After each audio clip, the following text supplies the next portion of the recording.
Bonjour à tous et à toutes, je suis ravie de vous retrouver aujourd'hui en vidéo pour vous présenter mon book haul pour le mois de décembre. Je vous ai déjà posté un book haul il n'y a pas très longtemps, mais c'était celui de novembre, puisque je vous avais dit voilà, que j'avais jamais pris le temps de le filmer. Donc cette fois-ci, on va pas refaire la même chose, je vous filme du coup mon book haul de décembre. Pour le mois de décembre, il y a eu assez peu de service presse, mais par contre quand même quelques achats. Voilà. Côté service presse, du coup, il n'y avait pas de sortie, enfin j'ai pas reçu de parution de décembre, j'ai reçu des parutions de janvier. J'ai reçu donc tout d'abord Égarer la tristesse par Marion McGuinness en version poche, donc chez Erol toujours. J'avais déjà lu l'autre roman de Marion McGuinness qui s'appelle Une bonne et une mauvaise nouvelle, comme celui-ci, que j'avais plutôt bien apprécié. C'est vrai que j'avais pas lu celui-ci, donc voilà, je l'avais pas demandé avant, mais quand ils me l'ont proposé en poche, comme j'ai quand même bien aimé l'écriture de Marion McGuinness, même s'il y a des petites choses qui m'avaient pas forcément convaincue, dans l'ensemble j'avais bien aimé son autre roman, donc voilà, du coup j'ai demandé celui-ci en poche. Et puis après j'ai reçu donc les 3 parutions que j'avais demandées chez Albin Michel pour le mois de janvier. Du coup c'est des titres que je vous ai déjà présentés dans ma vidéo de sortie, donc je vais pas forcément m'éterniser dessus. J'ai reçu Celui qui veille par Louise Erdrich, c'est le prix Pulitzer, c'est une traduction du coup de l'américain. Et on est sur un roman qui se passe en 1953 avec un homme qui est veilleur, je crois, dans une usine qui est au bord d'une réserve de peuple natif américain. Donc ça va parler un petit peu, je pense, des tensions avec les peuples natifs américains, etc. Je n'en sais pas forcément plus, je suis curieuse de voir ce que ça va donner. Ensuite, j'avais aussi demandé le dernier Mathias Malzieu, bien sûr, donc Le guerrier de porcelaine. J'aime beaucoup le travail de Mathias Malzieu. Ici, il nous propose un roman un peu différent puisqu'on va se retrouver en 1944, au moment où son père va être envoyé de l'autre côté de la frontière, de la ligne de démarcation, et il va devoir un peu jouer de son imagination pour s'évader, entre guillemets s'évader de son quotidien d'enfant pendant la guerre, etc. Donc voilà, ça me tente bien, puis comme de toute façon c'est Mathias Malzieu, je lui fais confiance, j'y vais un peu les yeux fermés. Et le dernier roman que j'ai demandé, il s'agissait des Temps ultramodernes par Laurent Genefort. Celui-ci donc c'est une parution Albin Michel imaginaire et on est sur un roman qui a l'air assez particulier avec du steampunk, je pense un côté un petit peu loufoque, ouais ça a l'air quand même assez spécial, puisque le tout début du résumé c'est donc en débarquant à la capitale en quête d'un emploi d'institutrice, Renée est loin de se douter qu'elle va tomber sur un martien blessé. Voilà. Mais ce pari-là n'est pas le nôtre. Grâce à la découverte de la cavorite, un métal miraculeux, les voitures volent, les paquebots transcontinentaux appontent aux 4 tours Eiffel parisiennes, et Mars est une destination comme une autre. Voilà, ça a l'air du coup quand même assez barré, assez original. Je suis plutôt curieuse de voir ce que ça va donner. Comme je disais, j'ai jamais lu de roman de cet auteur-là, mais voilà, j'étais intriguée. Ensuite, on va passer aux achats. On va commencer avec les 2 titres que j'ai reçus qui étaient des contributions Ulule. Du coup, c'est des projets Ulule auxquels j'avais participé il y a un petit moment déjà. Le premier, c'est un projet Ulule auquel j'ai participé pendant le premier confinement, donc en mars 2020. En théorie, il devait être livré dans l'année 2020, mais il a pris un petit peu de retard du coup. Et pour le second, c'était un projet qui était proposé un peu plus tard. Donc le premier que j'ai reçu du coup, c'est Altered Blood par donc le tome 1 Cryo par Olic Draw. C'est donc un format bande dessinée comme ça assez court, avec un récit qui se passe plutôt dans l'espace. Le résumé c'est: en 3025, le monde tel que nous le connaissons a connu un essor scientifique considérable. Les humains et autres espèces venues d'autres galaxies ont appris à vivre de concert jusqu'au déclenchement de la guerre où les hommes sont chassés et éliminés. 10 ans plus tard, Cryo et Sin luttent pour leur survie dans un monde où les humains sont encore considérés comme des parias et où les altérés sont punis de mort. Donc voilà. Ça m'avait plutôt bien intriguée, j'avais bien aimé en fait les visuels qui étaient proposés. Après c'est vrai qu'au départ quand ça avait été proposé sur Ulule, c'était pas cette couverture là et je préférais l'autre, mais bon, c'est pas très grave. Mais c'est vrai que j'aimais bien voilà, le visuel, on est sur du très coloré, avec des couleurs voilà, assez vives comme ça, et j'aimais plutôt bien. Je crois que c'est un webtoon qu'il est publié en ligne par format d'épisode, mais je vous dis peut-être des bêtises. Voilà. Et pour le second que j'avais demandé, vraiment il est trop beau, je m'en remets pas. Il s'agit en fait donc d'une des encyclopédies qui sont proposées par les éditions Le Héron d'Argent et qui sont toujours proposées en format Ulule. J'en avais vu plusieurs qui me semblaient hyper intéressantes sur des créatures fantastiques du Japon, etc. Enfin voilà, pas mal de choses intéressantes. Sauf que cette fois-ci, ils ont décidé de faire une encyclopédie des animaux fantastiques illustrée par H. Collord, qui est une illustratrice dont je vous ai déjà parlé. C'est vraiment une illustratrice dont j'adore le travail. Je trouve que ses dessins sont vraiment incroyables. Et du coup, donc voilà, un livre entier illustré par elle, je ne pouvais que foncer. Et la couverture est dingue et les illustrations à l'intérieur sont superbes aussi. Donc voilà à quoi ça ressemble pour l'objet livre. Vraiment, je le trouve vraiment super beau. J'adore cette illustration de couverture. Du coup, on l'a reçu avec pas mal de prints. Je crois que j'avais pris exprès la version avec tous les prints, etc. Parce que je me dis tant qu'à faire... Voilà, c'est le travail d'Alicia. Donc tant qu'à faire, on prend avec tout. Donc celui-ci. Hop. C'est dommage dans les illustrations, il n'y a pas celle avec le. Il n'y a pas celle avec le tigre blanc qui est super beau. Donc on a celle-ci. Celle-ci. Celle-ci. Et la dernière, c'est de nouveau la même que celle du grand format. Hop, donc voilà. Et du coup, donc là on est sur un récit, enfin sur un livre qui est un peu plus long, il fait 90 pages.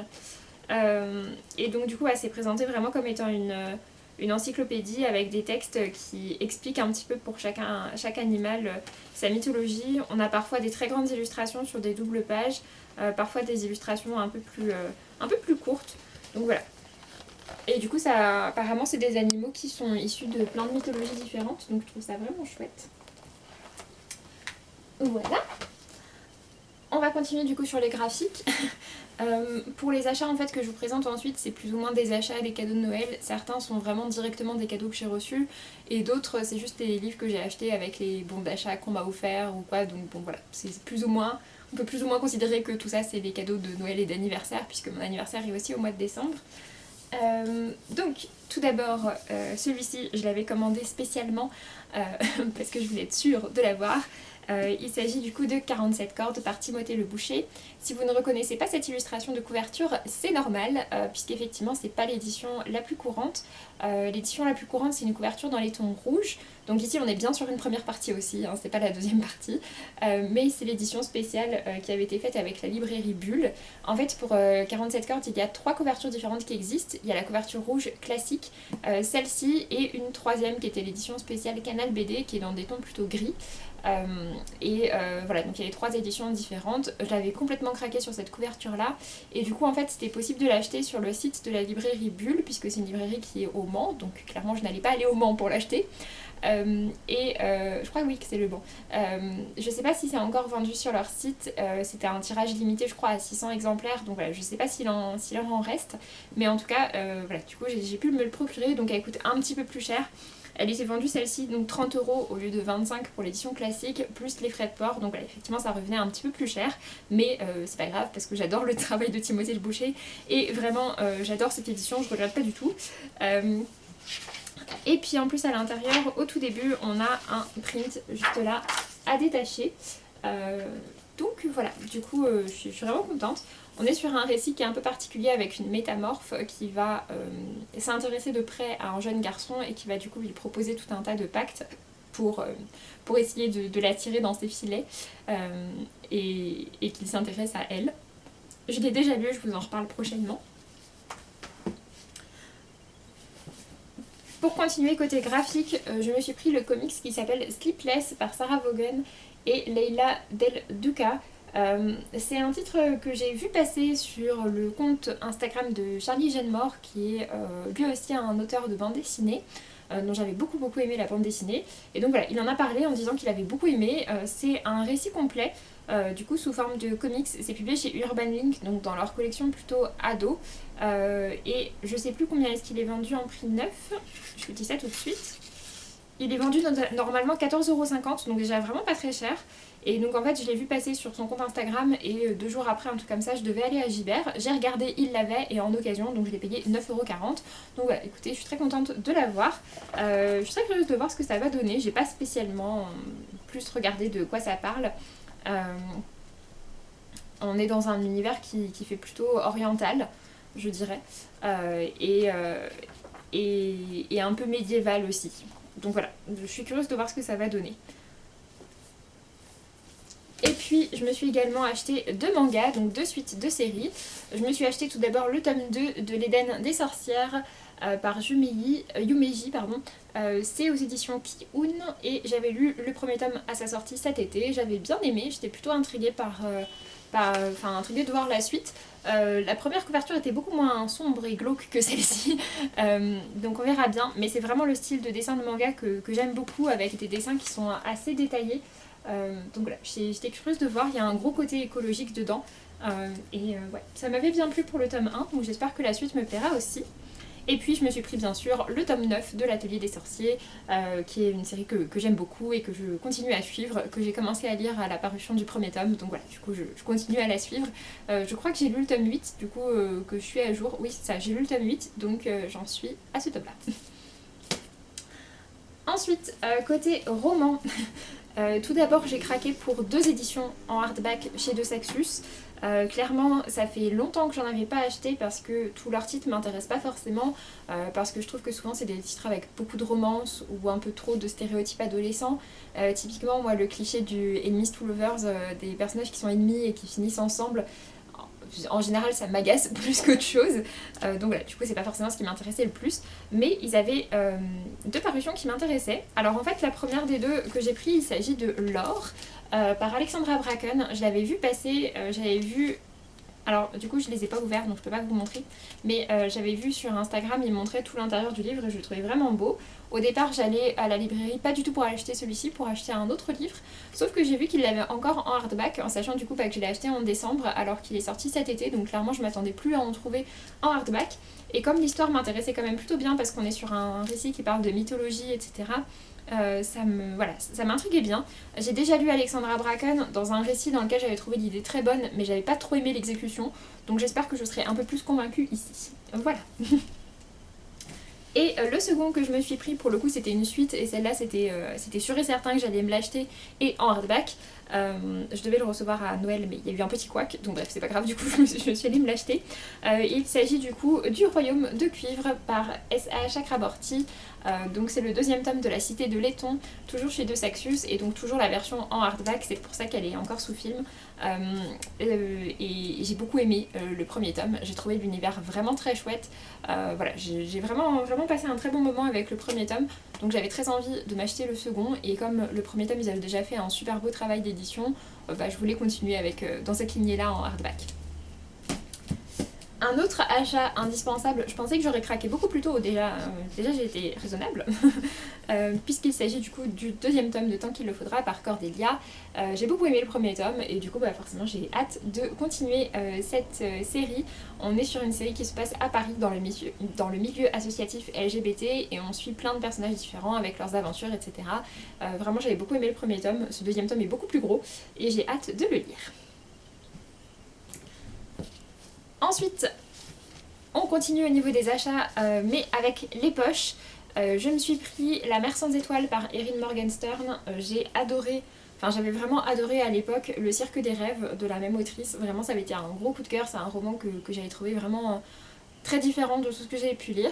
Apparemment La Mer sans étoiles aussi est un roman quand même assez particulier, du coup il fait pas forcément l'unanimité, certaines personnes l'ont adoré et d'autres personnes ne sont pas du tout entrées dedans, donc j'espère l'adorer ici aussi. Mais voilà, du coup il est sorti en poche cet été ou cet automne peut-être. Peut-être en octobre, voilà, il est sorti assez récemment en poche, et du coup je suis très contente de l'avoir et j'ai hâte de le découvrir, j'espère aimer autant que Le Cirque des rêves, mais c'est vrai que je l'ai lu il y a vraiment longtemps quand il était sorti en poche. Ensuite je me suis pris, comme chaque année ils font un peu les éditions spéciales pour Noël, et cette année j'ai jeté mon dévolu sur celui-ci. Donc c'est Mémoire d'une jeune fille rangée par Simone de Beauvoir. J'ai jamais lu Simone de Beauvoir, on m'en a dit vraiment que du bien, et du coup je suis tombée sur cette édition là très holographique, j'aime beaucoup, et du coup je me suis dit que ce serait l'occasion de la découvrir. Et puis le dernier, pour le coup je l'ai vraiment pris un peu par hasard parce que je suis tombée dessus en librairie, et il s'agit de La tombe des Lucioles par Nosaka Yuki. C'est chez Pique et Poche, c'est un petit format, en fait c'est un format qui est plus petit qu'un format poche classique. Et c'est du coup le récit qui a inspiré le, le, le dessin animé, pardon, La tombe des Lucioles, enfin le tombeau aux Lucioles de Takahata, qui est un dessin animé très beau et très triste. Je vois qu'apparemment c'est plutôt des nouvelles ici, enfin des petites histoires. Donc ouais, je suis curieuse de voir ce que ça va donner. J'espère que je vais pas autant pleurer. Quoique, je sais plus si j'ai pleuré devant le tombeau des Lucioles. C'est hyper triste comme histoire, mais je crois que j'avais pas autant pleuré que ce que je m'attendais à pleurer. Donc on verra bien pour les nouvelles. Et puis pour terminer mon dernier achat pour le mois de décembre, celui-ci je l'ai acheté en déstockage chez Nose. Je vous avais déjà présenté des livres que j'avais achetés en déstockage chez Nose pour le book haul de novembre. Mais voilà, comme je vous disais, en fait, moi, le Nose qui est à côté de chez moi, il n'y a pas très souvent des livres. Enfin, il y a souvent des livres, mais il n'y a pas très souvent des livres intéressants. Et là, ça fait 2 fois du coup que j'y trouve quand même des choses qui m'intéressent. En l'occurrence, je me suis acheté Verity par Colleen Hoover. C'est publié chez Hugo, mais dans leur collection thriller, puisque ce n'est pas une romance, enfin, c'est pas juste une romance, comme ce que fait Colleen Hoover d'habitude, puisqu'elle fait plutôt des romances dramatiques. Ici, on a un côté thriller, et avec l'histoire, je crois, d'une écrivaine. Oui, c'est ça. Donc voilà, il vient de sortir en poche, donc au départ je pensais me le prendre en poche, mais là il était en décote à moins 75%, donc il revenait plus ou moins à 5 euros. Donc voilà, du coup je me suis laissée tenter. Je suis curieuse de le découvrir, ça fait un petit moment que j'ai pas lu de Colleen Hoover, j'en lisais beaucoup avant. Donc voilà, j'espère que ça me plaira toujours autant. Sur ce, j'en ai donc fini avec ce book haul, j'espère que ça vous aura plu. N'hésitez pas à me dire si vous avez déjà lu certains de ces livres, s'il y en a certains qui vous tentent, et pour quel livre vous avez craqué récemment. Et puis pour ma part, je vous laisse et je vous dis à très bientôt pour une prochaine vidéo. Salut!